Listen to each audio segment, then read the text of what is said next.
Morning, praise the lord all of you. లైవ్లో join అయి ఉన్న మీ అందరికీ కూడా యేసయ్య శక్తి కలిగిన నామంలో మా ప్రేమ వందనాలు తెలియజేస్తూ ఉన్నాం. బాగున్నారా? నేటి దేవుని మాట అనే శీర్షిక కోసం మిమ్మల్ని అందరినీ కూడా ప్రేమపూర్వకంగా ఆహ్వానిస్తూ ఉన్నాం. దేవుడు మనల్ని గత వారం అంతా కాచి కాపాడి మరలా ఈ ఉదయం మనందరం కూడా నేటి దేవుని మాట అనే శీర్షికలో కలుసుకోవడానికి దేవుడు కృప చూపించారు. ప్రతిరోజు మనకు ఒక వాగ్దానం ఇస్తూ ఉన్నారు, ఒక మాట ఇస్తూ ఉన్నారు. ఆ మాటను పట్టుకొని ఆ రోజంతా కూడా మనం ప్రార్థన చేసుకోవడానికి, ధైర్యంగా ఉండడానికి, మనం ఒకవేళ దిద్దుకోవడానికి ఆ మాట మనకు ఉపయోగపడుతుంది. కాబట్టి జాగ్రత్తగా దేవుని యొక్క మాటలు మనం విందాం. మరి ఈరోజు దేవుడు మనకి ఇవ్వబోతున్న మాటను ఒకసారి చూద్దామా? కృంగిన వారిని లేవనెత్తు దేవుడు. కీర్తన 146 8వ వచనం చదువుతూ ఉన్నాను. యెహోవా గ్రుడ్డివారి కన్నులు తెరవచేయువాడు, యెహోవా కృంగిన వారిని లేవనెత్తేవాడు. దేవుడు కృంగిన వారిని లేవనెత్తేవాడట. ఆయన పడగొట్టేవాడు కాదు, కానీ ఆయన లేవనెత్తేవాడు. పడగొట్టేవాడు సాతాను, కృంగదీసేవాడు సాతాను, కృంగిపోయేలా చేసేవాడు సాతాను. కానీ మనం నమ్మిన దేవుడు కృంగిపోయిన వారిని సహితము లేపగలిగిన శక్తి కలిగిన దేవుడు. ఎందుకు అంటే ఆయన మరణాన్ని జయించి తిరిగి లేచాడు. ఆయన మృత్యుంజయుడు. సమాధిలో నుంచి కూడా తిరిగి లేపగలిగిన శక్తి మనం నమ్మిన దేవుడికి ఉంది. కాబట్టి ఈ రోజున ధైర్యం తెచ్చుకుందాం, దేవుడి వైపు చూద్దాం. ఆయనంట కృంగిపోతున్న వారిని లేవనెత్తువాడు. మనం ఆలోచిద్దాం, అసలు ఎందుకు కృంగిపోతూ ఉన్నారు మనుషులు? అసలు కృంగిపోవలసిన అవసరత ఏంటి అని ఒకవేళ ఆలోచిస్తే ఈ రోజున ఎవరిని కదపండి, ముఖంలో సంతోషం కానీ ఆనందం కానీ కనిపించట్లేదు. ఎవరిని కదిపినా వాళ్ళ ఏదో ఒక సమస్య చెప్తూ ఉన్నారు. అనారోగ్యాలని కొంతమంది అంటే, ఒకవేళ పిల్లల సమస్యలు అని కొంతమంది అంటే, లేకపోతే ఆర్థికపరమైన ఇబ్బందులు, ఇలా రకరకాల సమస్యల చేత, రకరకాల బాధల చేత, కొన్ని చెప్పుకోలేని సమస్యల చేత చాలామంది బయటికి వ్యక్తం చేయలేక మనస్సు లోపల కృంగిపోతూ డిప్రెషన్కి లోనైపోతూ ఉన్నారు. ఈ రోజున దేవుడు మనకిస్తున్న మాట ఏంటి అంటే, కృంగిపోతున్న వారిని నేను లేవనెత్తుతాను, మీరు భయపడొద్దు అని దేవుడు మనకు అభయం ఇస్తూ ఉన్నాడు. ఈ రోజున ధైర్యం తెచ్చుకుందాం, దేవుడి వైపు చూద్దాం. ఆయన కృంగిపోతున్న వారిని సహితము లేపుతాడు. ఇంతకీ సాతానుడు ఎందుకు కృంగదీస్తూ ఉన్నాడు? ఏంటంటే ఈ సమస్యలు చూపించి, పరిస్థితులు చూపించి, అనారోగ్యాలు చూపించి, ఇంక ఈ అనారోగ్యం తగ్గదు, ఈ కష్టాలు తగ్గవు, ఈ బాధలు పోవు, నీ జీవితం ఇంతే అని రకరకాల భయాలతో మన మనస్సును కృంగదీస్తూ చాలాసార్లు విశ్వాసులమై ఉండి కూడా ఆ ఆశతో బ్రతకకుండా చాలాసార్లు నిరాశ నిస్పృహలోకి వెళ్ళిపోతూ మనస్సులో కృంగిపోతూ ఉన్నాం. ఈ రోజున ఎక్కడ చూసినా డిప్రెషన్. యవనస్తులు డిప్రెషన్లో ఉన్నారు, చిన్నపిల్లలు డిప్రెషన్లో ఉన్నారు, పెద్దవారు డిప్రెషన్లో ఉన్నారు. ఎక్కడ చూసినా డిప్రెషన్ అనే పెద్ద రోగం తిరుగుతూ ఉంది. ఆ రోగము చాలామందిని బాధిస్తూ ఉంది. అన్నీ ఉంటున్నాయి. డిప్రెషన్కి లోనైపోయి చాలామంది అసలు ఎవరితో స్వేచ్ఛగా మాట్లాడలేకపోతున్నారు, ఆ మనస్ఫూర్తిగా నవ్వలేకపోతూ ఉన్నారు. చాలామంది కృంగిపోయిన వారుగా, అసలు మనస్సు కృంగుంటే చాలామంది బాధపడుతూ ఉంటారు కదా. ఈ రోజున దేవుడు మనతో మాట్లాడుతూ ఉన్నాడు. ఏమనంటే, కృంగిపోయిన వారిని సహితము లేవనెత్తే దేవుడు మనం నమ్మిన దేవుడు. చూద్దామా? కీర్తనల గ్రంథం 42వ అధ్యాయము 42వ దావీదు కీర్తనలో 5వ వచనం మనం చదువుతాం. తర్వాత 11వ వచనం కూడా చదువుతాను. 42వ అధ్యాయము 5వ వచనం చూస్తే అక్కడ ఒక మంచి మాట ఉంది. ఏంటి అంటే చూడండి, నా ప్రాణమా నీవు ఎలా కృంగి ఉన్నావు, నాలో నీవేళ తొందరపడుచున్నావు, దేవుని యందు నిరీక్షణ ఉంచుము, ఆయనే నా రక్షణకర్త అనియు నా దేవుడని చెప్పుకొనుచు ఇంకను నేను ఆయనను స్తుతించెదను అని కోరహు కుమారులు ఈ కీర్తన రాశారు. కోరహు కుమారులు అంటే మనకి వాళ్ళ తల్లిదండ్రులు గుర్తొస్తారు. వాళ్ళ తండ్రి కోరహు గుర్తొస్తాడు. కోరహు, దాతాను, అబీరాములు మోషే నాయకత్వాన్ని ఎదిరించిన వారే. మోషే నాయకత్వానికి లోబడక వారిని భూమి నెరవిడిచి మృంగివేసినట్లుగా మనకు తెలుసు.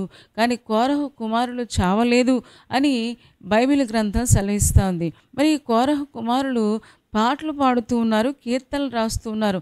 ఆ కీర్తన అంతా మనం చదివితే ఏమైనా ఉంటుందంటే 11వ వచనం కూడా మనం చదువుతాం.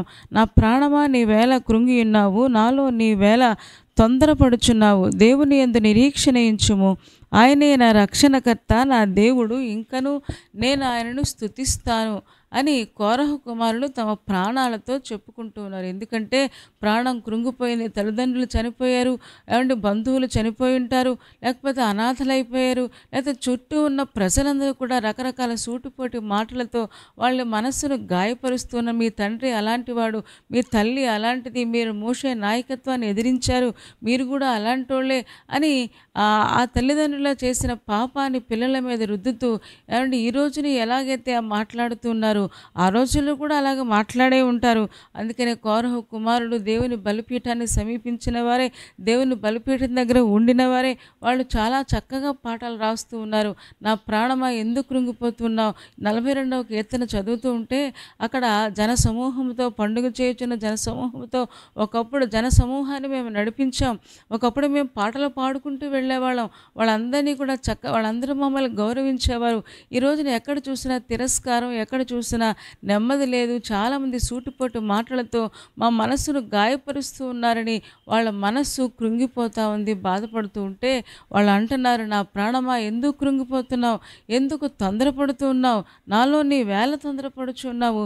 దేవుని యందు నిరీక్షణ ఉంచుము. ఎందుకు అంటే ఆయనే మనకు రక్షణకర్త, నా దేవుడు అని వాళ్ళు ఆ కృంగిన పరిస్థితుల మధ్యలో కూడా వాళ్ళు దేవుణ్ణి స్తుతించగలుగుతూ ఉన్నారు, దేవుడి వైపు చూడగలుగుతూ ఉన్నారు.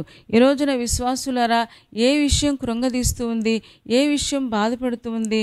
కొంతమంది భర్తలు మారకపోవడం వల్ల, పిల్లలు మారకపోవడం వల్ల, భార్యలు చెప్పిన మాట వినకపోవడం వల్ల ఈ రోజున ఎంతోమంది మనుషులు కృంగిపోతూ ఉన్నారు.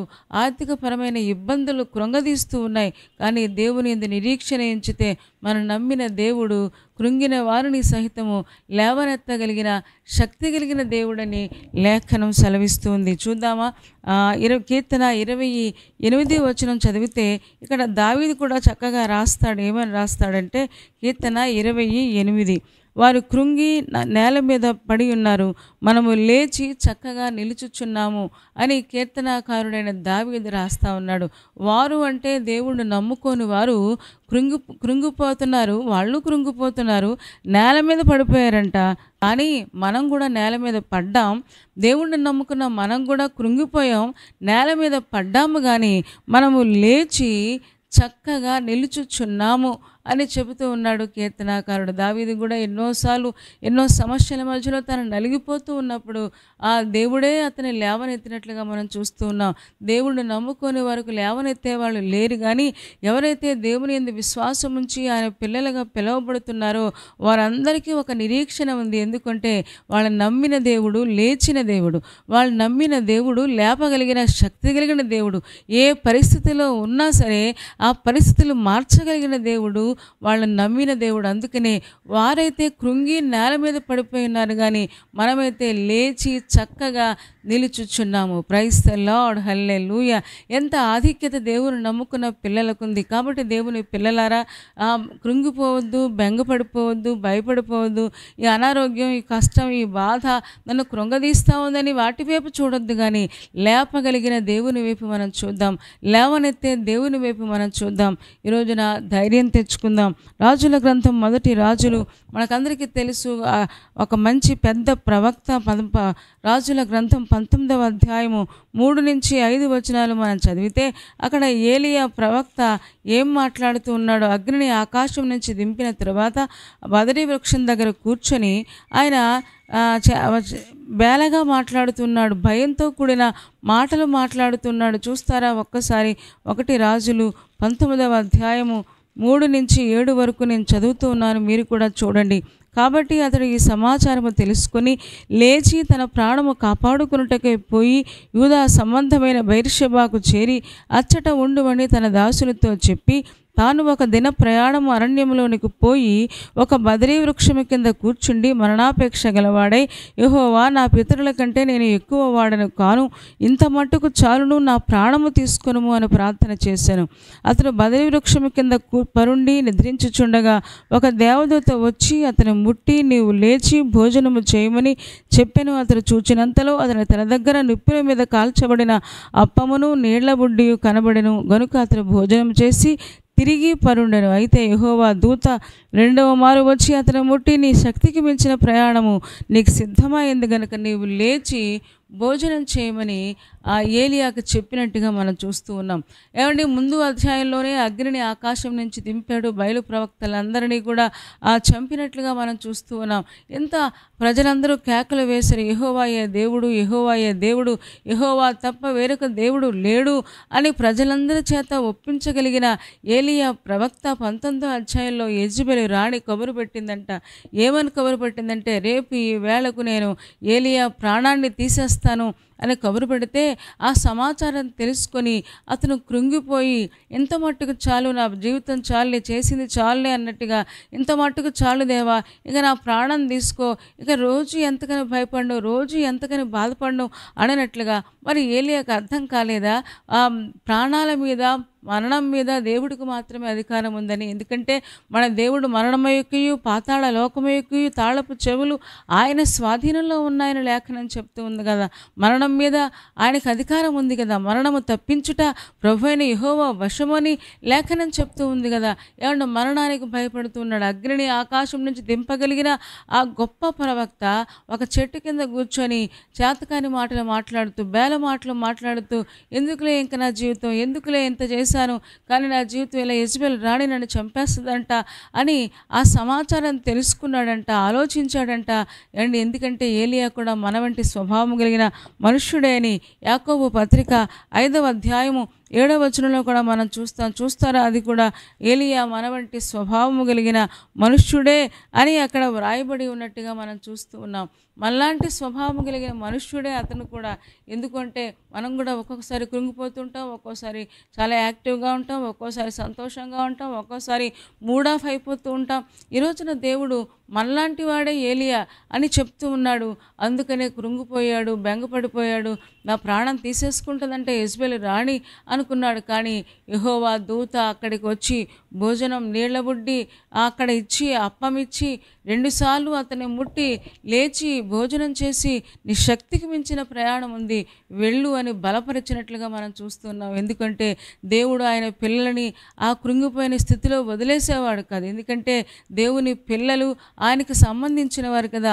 ఆయనకు సంబంధించిన వాళ్ళ విషయంలో ఆయన కేర్ తీసుకుంటాడు. చూడండి, ఏలియాకు ఆహారం లేకపోతే అప్పటికప్పుడు నీళ్ల బుడ్డి వచ్చిందంట, భోజనం వచ్చిందంట, అప్పం వచ్చిందంట. అంటే వాళ్ళ భోజనం గురించి కూడా దేవుడు ఆలోచిస్తాడా అంటే ఆలోచిస్తాడు అని మనకు అర్థమవుతుంది. భోజనం పెట్టాడంట, 2 సార్లు కూడా భోజనం చేసి మళ్ళీ పడుకుంటే నువ్వు పడుకోవడానికి కాదయ్యా, శక్తికి మించిన ప్రయాణం ఉంది, వెళ్ళి శిష్యులను సిద్ధపరచు అన్నట్టుగా తర్వాత ఎలీషాని సిద్ధపరిచినట్లుగా మనం చూస్తాం. ఎందుకంటే మనం నమ్మిన దేవుడు కృంగిపోయిన స్థితిలో మనల్ని వదిలేసేవాడు కాదు, మన కోసం ఆయన ఆలోచిస్తూ ఉన్నాడు.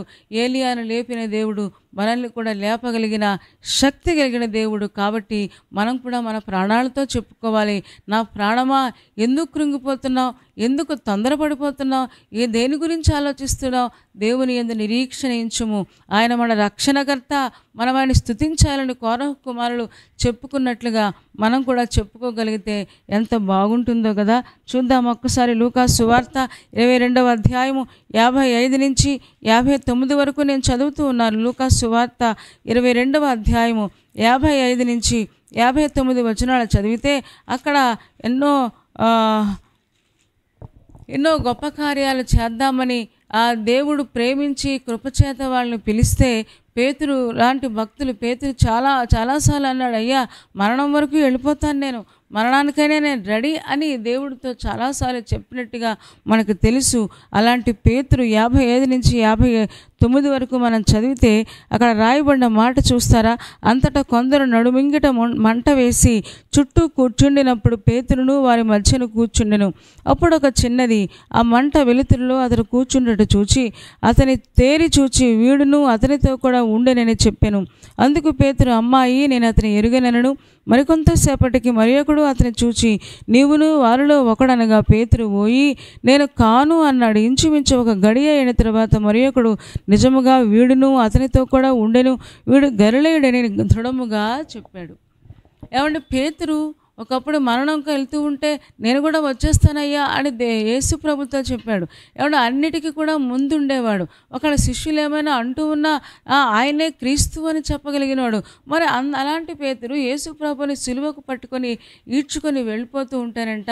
ఆ ముంగిట్లో కూర్చొని చలిమంట కాసుకుంటూ ఆయన అంటూ ఉన్నాడు ఏమంటాడంటే, అందరూ అడుగుతున్నారంట, వీడు గలిలయుడే, వీడును ఇతరులు ఆయనతో కూడా ఉన్నవాడే అని ఆ పేతురును చూపించి అంటూ ఉంటే, పేతురు అంటున్నాడు 3 సార్లు అన్నాడు, ఓయి నేను కాను అని అతను బొంకినట్లుగా మనకు అందరికీ తెలుసు. ఎందుకంటే ఆల్రెడీ యేసు ప్రభు చెప్పారు, నువ్వు ముమ్మారు బొంకుతావయ్యా, అయినా సరే నువ్వు తిరిగి లేస్తావు అని చెప్పినట్లుగా ముందే ఆయన చెప్పారు. ఎందుకంటే ఆయన సర్వాంతర్యామి కదా, ఆయన సర్వశక్తి కలిగిన దేవుడు కదా, ఆయనకు మనసెరిగిన దేవుడు కాబట్టి ఆయనకు అన్నీ తెలుసు.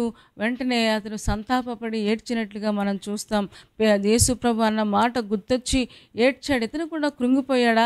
ఏంటంటే యేసు ప్రభు నమ్ముకొని మేము వచ్చేసాం, ఆయన నమ్ముకొని వదిలేసాం, ఆయన నమ్ముకొని అన్నీ వదిలేసుకుని ఆయన వెంబడిస్తే ఆయనేమో ఇప్పుడు సిలువకు పట్టుకొని వెళ్ళిపోతా ఉన్నారు, రేపొద్దున మన పరిస్థితి ఏంటి అని అనుకున్నాడా? ఇలాగ రకరకాలుగా ఆలోచిస్తూ వాళ్ళు చాలా ఇబ్బంది పడి వాళ్ళు అడుగుతున్న ప్రశ్నలకి ఇబ్బంది పడి నేను కాను అని బొంకుతూ ఉన్నాడు. అండ్ అంటే కృంగిపోయాడన్నమాట. అండ్ కృంగిపోయి యేసు ప్రభువే నాకు ఎవరో తెలియదు అని చెప్పేస్తూ ఉన్నాడు. ఈరోజున చాలామంది అలాంటి పరిస్థితుల్లో నేటి దినాలలో కూడా ఉండడం మనం చూస్తాం.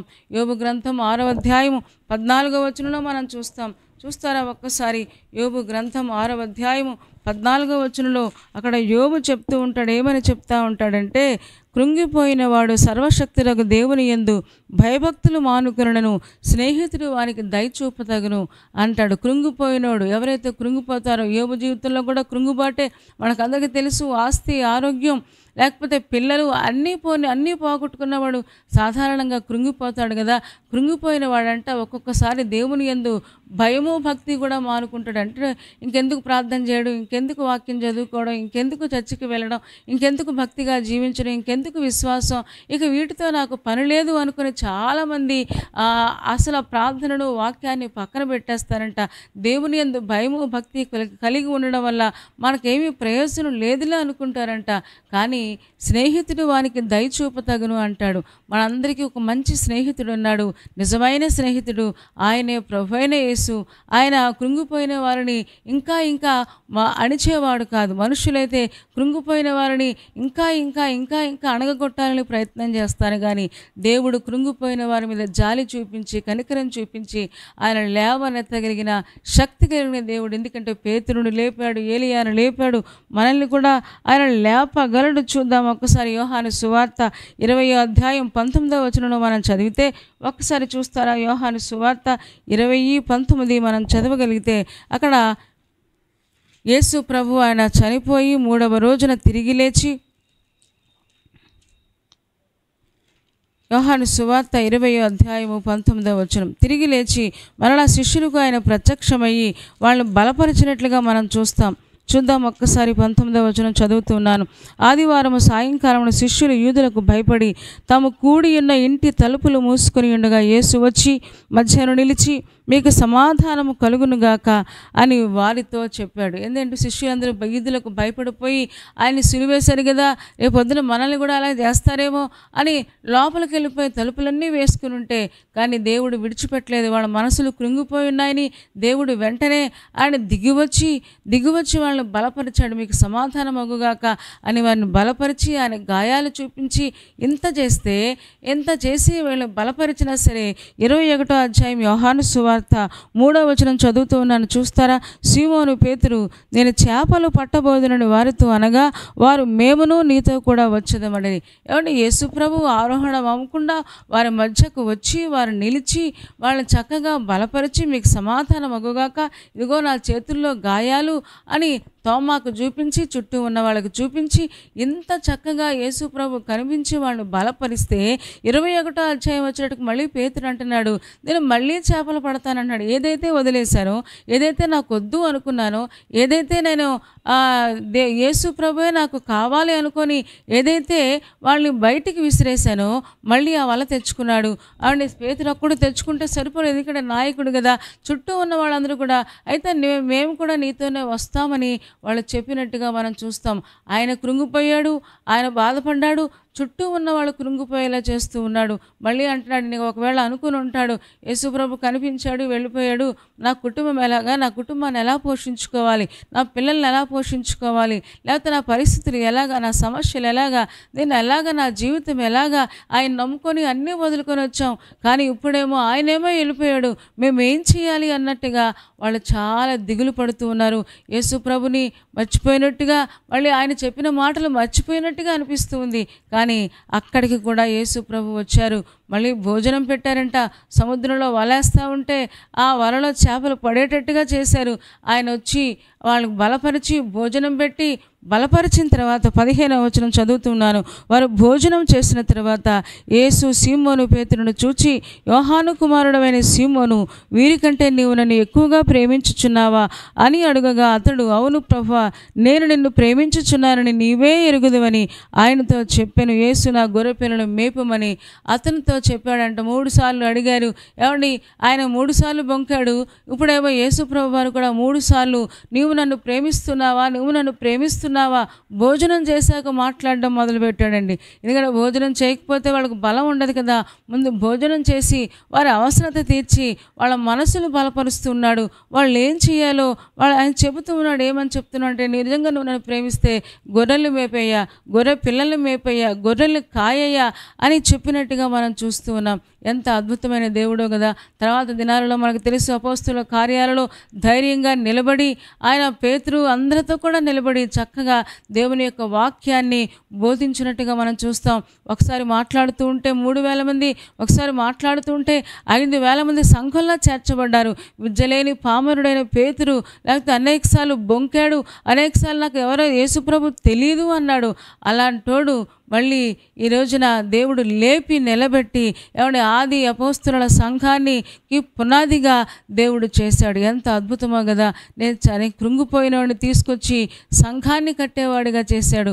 అనేక మందికి వాక్యం చెప్పేవాడిగా, అనేక మందికి బోధించేవాడిగా దేవుడు చేసినట్లుగా మనం చూస్తూ ఉన్నాం. ఎందుకు అంటే వారైతే కృంగి నేల మీద పడి ఉన్నారు, కానీ మనమైతే చక్కగా లేచి నిలబడుతూ ఉన్నామని 20వ కీర్తన 8వ వచనంలో మనం చదువుకున్నట్లుగా, అన్యులైతే కృంగిపోతారు, దేవుడు నమ్ముకున్న వాళ్ళైతే ఇంకా లేవలేరు, కానీ దేవుడు నమ్ముకున్న వాళ్ళకి ఒక భరోసా ఉంది. ఎందుకంటే వాళ్ళు నమ్మిన దేవుడు వాళ్ళు ఎలాంటి పరిస్థితుల్లో ఉన్నా లేపగలిగిన శక్తి కలిగిన దేవుడు. పేతురు పశ్చాత్తాపడ్డాడు, ఒప్పుకున్నాడు, దేవా తప్పైపోయిందని ఒప్పుకున్నాడు, దాన్ని క్షమించు అన్నాడు. ఇప్పుడు మళ్ళీ తిరిగి దేవుడు పేతురును వాడుకోవడం ప్రారంభించాడు. ఎందుకంటే మనకు తెలుసు, మీకా గ్రంథము 7వ అధ్యాయం 8వ వచనంలో ఉంటుంది, నా శత్రువా నా మీద అతిశయింపవద్దు, నేను క్రింద పడినను తిరిగి లేస్తాను అని మీకా భక్తుడు చెప్తాడు కదా. ఒకసారి అది కూడా చూస్తారా?